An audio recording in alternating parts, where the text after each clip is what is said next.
Halo, Assalamualaikum. Apa kabar teman-teman semua? Semoga selalu sehat, selalu berbahagia, dan tidak kurang satu apapun.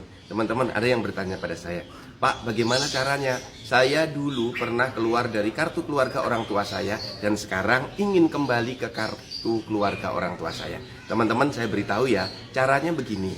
Pertama, datanglah ke Dinas Dukcapil, urus perpindahan penduduk. Yang kedua, syaratnya bawa fotokopi KTP dan kartu keluarga.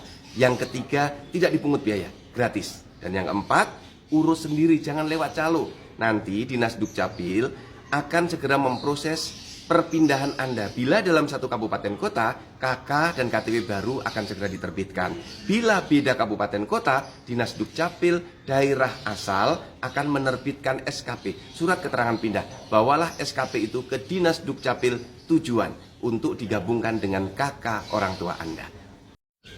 Halo, Assalamualaikum. Apa kabar teman-teman semuanya? Semoga selalu sehat, selalu berbahagia, dan tidak kurang satu apapun.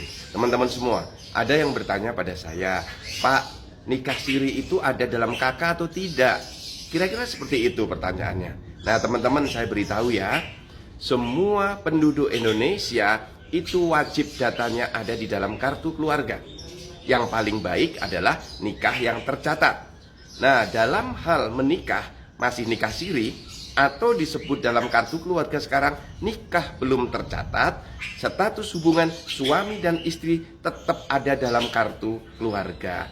Ditulis nikah belum tercatat atau kawin belum tercatat. Nah, anaknya tetap dapat diberikan akte kelahiran dengan nama ayah dan ibunya. Urus sendiri, gratis, tidak perlu melalui calo. Tunjukkan video ini bila petugas Dukcapil belum